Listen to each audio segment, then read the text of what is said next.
नमस्कार माझ्या मैत्रिणींनो. तर आज आमच्याकडे मटणाचा बेत होता. माझा छोटा भाऊ आलेला होता, त्याच्यामुळे म्हणलं चला आज मटण खाऊयात. तर आम्ही काय म्हणजे इकडं जास्त मटण खात नाही, परंतु भाऊ आल्यामुळं केलं होतं. तर हे बघा, हे खोबरं, लसूण, अद्रक, कोथिंबीरचे वाटण करून घेतलेलं आहे. आणि त्यानंतर हे बघा, कुकरमध्ये मटण लवकर शिजत नाही, त्याच्यामुळे मी कुकरला लावते. आणि मुलगा छोटा असल्यामुळे त्याला आळणी मटणही काढायला लागतं, त्याच्यामुळे मग मला डबल डबल फोडणी द्यायला लागते. तर हे बघा, इथं अशा प्रकारे मी ते आपण जे वाटण केलं होतं त्याची फोडणी दिली आहे. आणि मटणाला अगोदरच हळद मीठ वगैरे लावून ठेवलेलं आहे. आमच्या इकडं असंच लावून ठेवतात, अगोदर मॅरिनेट करतात. आणि हे बघा, अशा प्रकारे थोडंसं परतून घेतलं. आणि मग थोडंसं वरती पाणी ठेवून झाकण ठेवायचं. आणि नंतरनी मग गरम पाणी ओतून शिजण्यासाठी म्हणजे 4 ते 5 शिट्ट्या कराव्या लागतात, तेव्हा ते चांगलं शिजतं. आणि हे बघा, अशा प्रकारे मी केलं आहे. आणि हे बघा, असं तेल सुटलं पाहिजे त्याला चांगलं. आणि पाणी वर ठेवून, आणि आता बघा, ह्याच्यात मी गरम पाणी टाकते आणि लगेच कुकर हे करून घेते, शिट्ट्या लावून घेते. आणि हे बघा, शिजलेलं आहे हे मटण. तर त्यानंतर लगेच मग इकडं मी आमटी करायला घेतली. थोडंसं मुलासाठी आळणी काढलं आणि आमटीसाठी पण सेम तेच वाटण घेतलं आहे. तर आमच्या इकडं म्हणजे जास्त कांदा टोमॅटो वगैरे आवडत नाही, त्याच्यामुळे खोबऱ्याचंच वाटण करतो आम्ही.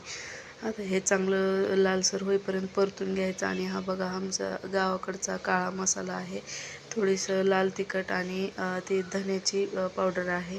तर ते आता ह्याच्यामध्ये थोडंसं खोबरं लालसर झालं की टाकून घेत आहे. आणि काय तुम्हाला माझे व्हिडिओ आवडतात की नाही, प्लीज कमेंट करत जा. आणि चॅनलला सबस्क्राईब करा. आणि जर रेसिपी आवडलीच तर कमेंट लाईक नक्की करा. तर हे बघा, अशा प्रकारे चांगलं तेल सुटू द्यायचं त्याला, त्याशिवाय म्हणजे आपल्या भाजीला तर्री येणार नाही. तर याच्यानंतर हे बघा, हे सगळं मी काढून ठेवलं होतं अगोदरच.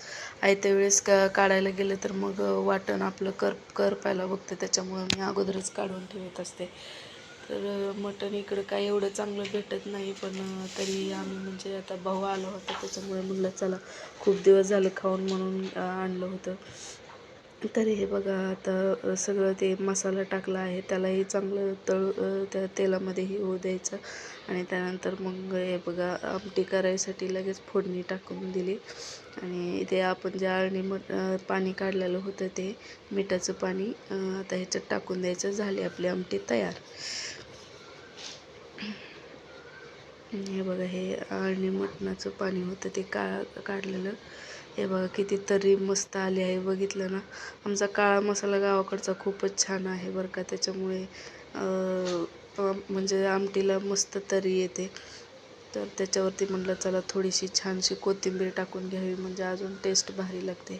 तर एवढं छान झालं होतं ना मटण. आणि आता त्यानंतर मग सुकं करायला घेतलं होतं, कारण आमटीतलं काय आम्हाला संपत नाही, कारण माझी मुलं पण जास्त खात नाहीत आणि मिस्टरही खात नाहीत.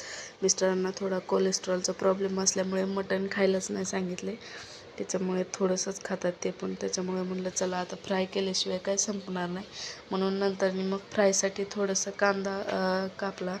म्हणलं थोडंसं वेगळं ट्राय करून बघूया. तर मग कांदा कापून घेतला आणि तो टाकला त्या तेलामध्ये. हे बघा, ही आपली आमटी कशी उकळत आहे, मस्त रस्सा झालेला आहे. आणि हे फ्रायसाठी कांदा टाकलेला आहे. याच्याबरोबर ज्वारीची भाकरी किंवा बाजरीची भाकरी मस्त लागते. तर त्यानंतर थोडंसं आपलं खोबरं आणि लसणाचं जे वाटण होतं तेही टाकलं आहे. आणि त्यानंतर हे बघा, ही मगाशी जो तुम्हाला दाखवला काळा मसाला, जास्त आमच्याकडे काळ्या मसाल्याच्याच भाज्या असतात, त्याच्यामुळे तो टाकला आहे. आणि हे बघा, त्यानंतर लगेचच आता थोडंसं ते परतू दिलं. आणि हे बघा, लगेच मटण हे जे बाजूला मी काढून ठेवलं होतं ते टाकलं आहे. थोडंसं 2-4 मिनटं परतू द्यायचं. आणि मग झालं आपलं मटण रस्सा आणि सुका आणि भात आणि ज्वारीची भाकरी. एकदम भारी जेवण, मस्त बेत होतं. तर अशा प्रकारे आम्ही एन्जॉय केला.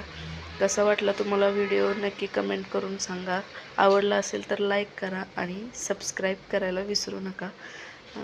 तर हे बघा अशा प्रकारे झालेलं आहे सुक्का मटण.